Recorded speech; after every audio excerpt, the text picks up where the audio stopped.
వనస్థలిపురంలో RS brothers mega shopping mall Akkineni Naga Chaitanya మరియు Sobhita గార్లచే September 26న ఘన ప్రారంభం.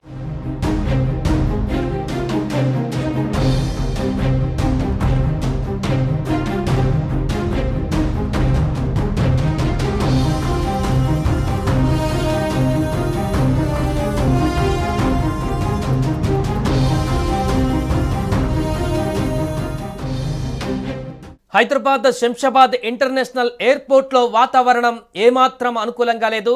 అందువల్ల అక్కడ విమానాలను ల్యాండ్ చేయట్లేదు. వాటికి దారిని మళ్లించి గన్నవరం ఎయిర్పోర్ట్ కు పంపిస్తున్నట్లుగా తెలుస్తుంది. దీనివల్ల విమానాలలో వస్తున్నటువంటి ప్రయాణికులకు అసౌకర్యం కలుగుతుంది.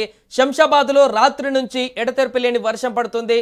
ఎయిర్పోర్ట్ మొత్తం కూడా పూర్తిగా అక్కడ నీటిమయంగా మారినట్టుగా తెలుస్తుంది. చాలా వరకు అక్కడ పరిస్థితి అంతా వర్షమయంగా మారినట్టుగా తెలుస్తుంది. అందువల్ల అక్కడ విమానాలను దింపట్లేదు. ముంబై, కోల్కతా, పూణే నుంచి వస్తున్నటువంటి విమానాలను గన్నవరం ఎయిర్పోర్ట్కి పంపిస్తున్నారు ఎయిర్పోర్ట్ అధికారులు. ఇక శుక్రవారం ఉదయం నుంచి పలు విమానాల ల్యాండింగ్కు శంషాబాద్ ఎయిర్పోర్ట్లో అనుమతి లభించలేదు. పూణే, హైదరాబాద్, ముంబై, కోల్కతా విమానాలు విజయవాడ, గన్నవరం ఎయిర్పోర్టు వైపునకు దారి మళ్లుతున్నాయి. హైదరాబాద్ ఎయిర్పోర్ట్లో వాతావరణం ఏమాత్రం అనుకూలంగా లేదని అధికారులు ప్రకటించారు. విమానాల మళ్లింపుతో ప్రయాణికులు ప్రస్తుతం అసౌకర్యానికి గురవుతున్నారు. ఉదయం నుంచి కూడా శంషాబాద్ విమానాశ్రయంలో విమానాల ల్యాండింగ్కు సమస్య ఎక్కువగా ఉన్నట్టుగా తెలుస్తుంది. వర్షానికి తోడు మంచు కూడా తోడవడంతో పలు విమానాలను ఇతర ప్రాంతాలకు, విమానాశ్రయాలకు తరలిస్తున్నారు. ఇక ప్రయాణికులు సహకరించాలని కూడా వారు కోరుతున్నారు. వారిని గమ్యస్థానాల్లో చేర్చడానికి అవసరమైనటువంటి చర్యలు కూడా తీసుకుంటున్నట్లుగా కూడా వారు తెలుపుతున్నారు.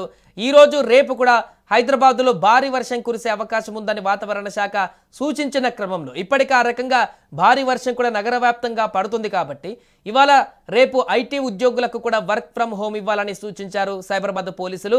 ఎడతెరిపి లేకుండా వర్షం కురుస్తుండటంతో గచ్చిబౌలి, హైటెక్ సిటీ ఏరియాలలో ట్రాఫిక్ జామ్, వాటర్ లాగింగ్ సమస్యతో ఐటీ ఉద్యోగులు ఇబ్బంది పడుతున్నారు. ఈ మేరకు సూచనలు కూడా చేశారు పోలీసులు జాగ్రత్తగా ఉండమని. ఏదేమైనా కూడా ఎయిర్పోర్ట్లో కూడా ప్రస్తుతం ఇలాంటి సమస్యలు ఉత్పన్నమవుతున్నాయి. భారీగా నగరంలో కురుస్తున్నటువంటి వర్షాల ప్రభావానికి అటు ఎయిర్పోర్ట్ పరిసర ప్రాంతాల్లో కూడా భారీగా నిన్నటి నుంచి కురుస్తున్నటువంటి వర్షానికి అక్కడ ఉన్నటువంటి వాతావరణ పరిస్థితుల కారణంగా ముందు జాగ్రత్త చర్యగా ఇలాంటి సమయంలో రిస్క్ చేసి ల్యాండ్ చేయడం కంటే కూడా ఇతర ప్రాంతాలకు విమానాలను మళ్లించడమే ఉత్తమమైనటువంటి పనిగా భావించి అక్కడ ఉన్నటువంటి ఎయిర్పోర్ట్ అధికారులు వచ్చేటువంటి విమానాలను శంషాబాద్ ఎయిర్పోర్ట్లోకి కాకుండా గన్నవరం ఎయిర్పోర్ట్కి దారి మళ్లిస్తున్నారు. ఇతర ప్రాంతాల నుంచి వచ్చేటువంటి విమానాలను అక్కడ మొత్తం పూర్తిగా వాతావరణం కంట్రోల్లోకి వచ్చిన తర్వాత, వర్షం తగ్గుముఖం పట్టిన తర్వాత అక్కడ రన్వేల పైన ఎలాంటి ఇబ్బందికరమైనటువంటి పరిస్థితులు లేని నిర్ధారించుకున్న తర్వాత విమానాలను అక్కడ ల్యాండ్ చేసేటువంటి పరిస్థితి ఏర్పడుతుంది. ఏదేమైనా కూడా నగరంలో కురుస్తున్నటువంటి భారీ వర్షాలకు ఇక్కడ ఉన్నటువంటి అనేక ప్రాంతాలలో వరదలు, అదేవిధంగా వరద ప్రవాహాలు రోడ్డు మీద కనిపించినటువంటి ఇబ్బందులే కాకుండా తాజాగా అంతర్జాతీయ విమానాశ్రయానికి కూడా ఈ వర్ష ప్రభావం అనేది కనిపిస్తుంది.